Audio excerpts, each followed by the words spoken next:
What's going on, guys? Crypto Renegade here. And in today's video, I'm gonna talk about 5 cryptos that failed to deliver on their promises. Let's get right into it. But before I jump into the content, I just updated my new free ebook on the 7 best ways to secure your crypto, updated for 2021. It's 100% free, so check it out in the description, and it will also be pinned in the comments below.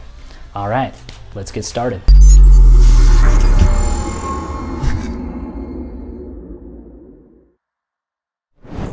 Welcome back. So in some of our last videos, we talked about some more Polka projects and their impacts on the crypto ecosystem. Today, I'm shifting gears a bit. I'm going to be covering the top 5 crypto projects that have ultimately failed to deliver on their promise as stated in their project and/or white paper. Some of these ones on my list you may have never heard of, or more controversially, you may actually like the project as it still technically exists and is active. Starting with number 5, Bitconnect. I'm sure you've heard of this one. Launched in 2016, Bitconnect is another now infamous fraudulent coin. The coin hit an all-time high in December 2017 and was one of CoinMarketCap's best performing coins that year. But just a few months later, it was worth absolutely nothing. Its aggressive marketing promised returns of 0.5% to 1% per day, along with other incentives. But like OneCoin, it was a pyramid scheme.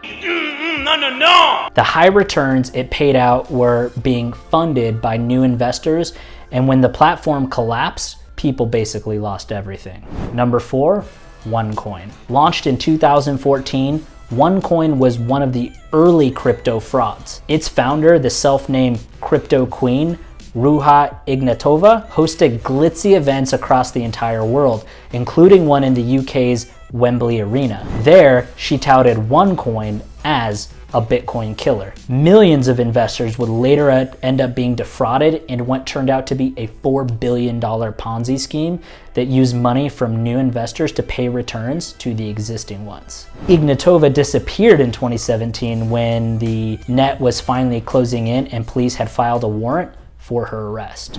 Number 3, Bitcoin SV. Let's be clear about one thing. Craig Wright is not Satoshi. He is a chief scientist officer of a company called nChain who contradicts himself in multiple ways. So you're going to show me that Satoshi Nakamoto is you?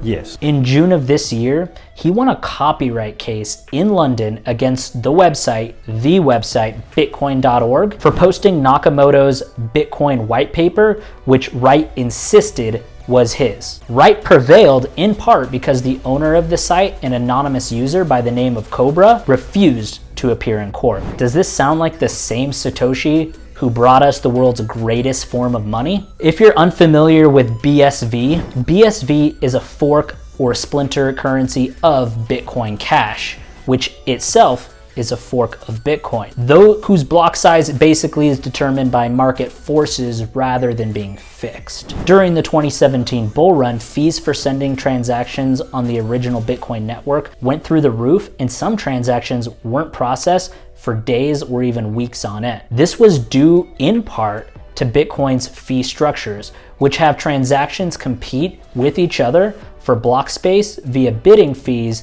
to the miners. This is what's referred to as Bitcoin's scalability problem. When used across a network in high, so are the fees.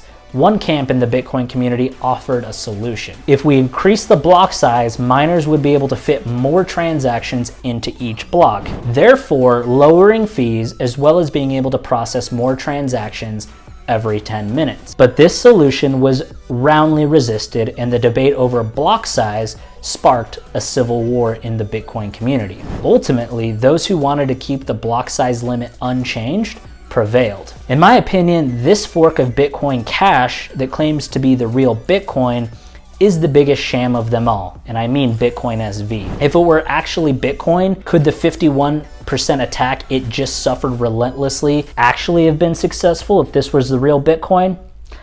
I don't think so. Number 2 is EOS. EOS emerged as a direct competitor to Ethereum. It sought to provide an improved platform for dApps, or decentralized applications, and provide tools for developers to work with blockchain technology. EOS works as the token itself and EOSIO is the platform for dApps or decentralized application. Idea sounds useful and serious backers were involved with the project.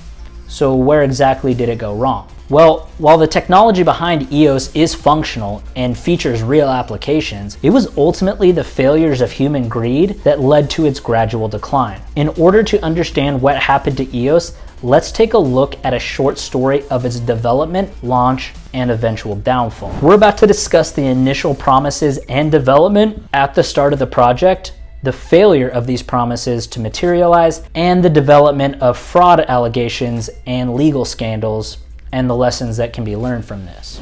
Let's first start with the initial promise of decentralization. Our case is simply this.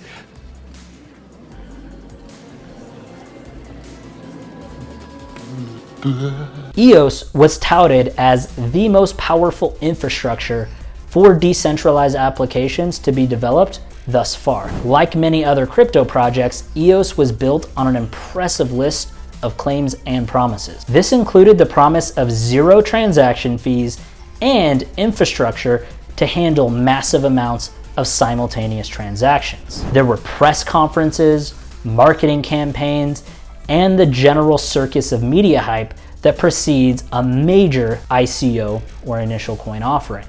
Much interest was generated in EOS and a large amount of funds were raised from interested investors. Some critics argued that funds being raised were far too large for a project of this nature, but the cracks in the project had already begun showing. It would not be until the $4.1 billion ICO that problems began to emerge. Promising of decentralization does fall through. EOS quickly rose to prominence and became one of the most hotly anticipated blockchains in the entire industry. The EOS mainnet launched in 2018, but it hasn't exactly been smooth sailing since then. Some of the largest contributors to the project began backing out, and allegations of vote trading began to surface. In a decentralized system where decisions are supposed to be based on coin holder votes, the concept of trading votes for monetary rewards became a threat to the initial promises of a decentralized system such as them. It became obvious to developers that earning funding for developing on the platform would not be possible without support from the largest investors. The language barrier between the majority stakeholders in China and Western developers also presented a major obstacle to full decentralization. Developers were given promises of funding through developing on the decentralized platform, but the reality is that the practice became increasingly difficult and in some cases impossible. Just like many other crypto projects, the grand promises from the beginning had started to fail to actually materialize. The first nail in the coffin appeared when several EOS token accounts were frozen under accusations of stolen tokens. Apparently, users had been tricked into migrating their Ethereum assets into the accounts in order to participate in EOS. This decision was made by a handful of major stakeholders in China without the consent of the majority of users on the network. Doesn't sound very decentralized to me. This decision led to accusations of EOS being governed by a virtual oligarchy by the majority stakeholders in China, a system which flies in the face of the initially proposed decentralized and democratic blockchain governance system. The initial idea was going to give voting power to each user participating in the system, but the allocation of majority voting power into the hands of a few had completely undermined their entire system. Starting a crypto project is risky, there's no denying it. Most fail and only few have succeeded, but one thing is for sure, and that is if your project isn't truly decentralized after a year of operating, then it's not going to survive the long haul. Number one coin that failed, Ripple, aka XRP. 9 years ago, a startup that would eventually be called Ripple Labs came onto the fintech scene with a promising plan to provide financial institutions with fast, low-cost clearance of trans-border money transfers. To make it happen, the company set up a network on which transactions sped across the globe in the form of a cryptocurrency called XRP, which was specially created for this task. As a side note, it was created by Jed McCaleb, the same guy who created the first and infamous Bitcoin exchange Mt. Gox. But thanks to its eventual popularity outside of that application, XRP has turned out to be sort of a time bomb with a very long fuse for Ripple. That time bomb finally went off last year when the SEC filed suit against Ripple and its current and former CEOs, claiming that selling XRP constituted the offering of an unregistered security, which is essentially an illegal IPO. So let's take a look at some of its unbalanced tokenomics. Ripple itself owns 2/3 of the total XRP supply. That means that they can dump the majority of the supply at any given moment, leaving you holding the bag, especially when you consider this next point, which is artificial liquidity. They, Ripple, are currently fighting Bitcoin, Ethereum, and other top cryptos with artificial liquidity. It can't and it won't last forever. And finally, at some point, we all bought into the narrative that this was the game changer, that banks were going to use Ripple for cross-border settlement. If that were actually true and they followed through with that promise, that actually would have been a real game changer. I'm serious. Problem is, banks aren't using it, Western Union didn't use it, and all other providers that were going to integrate this technology otherwise decided it didn't want to or need to. Tell me where the trigger is. Then you have my permission to die. But here's the inherent problem of why it failed to deliver and why it ultimately won't survive, in my opinion. Ripple is a permissioned network. That means the existing validator nodes need to give permission to new nodes before they can also become validator nodes. This way, Ripple can achieve very high scalability. However, this is not decentralized at all. That's why it also opens up a lot of avenues for cartels, lobbying, and more. The whole point of blockchain is that you can have a permissionless network where anyone can spin up a node without any requirements, specifically without permission. That way, it is truly decentralized. The problem with that is that permissionless networks don't have very high scalability because it takes longer to decide if transactions are valid. This is nothing more than a glorified bank that centralizes power, holds most of the coins,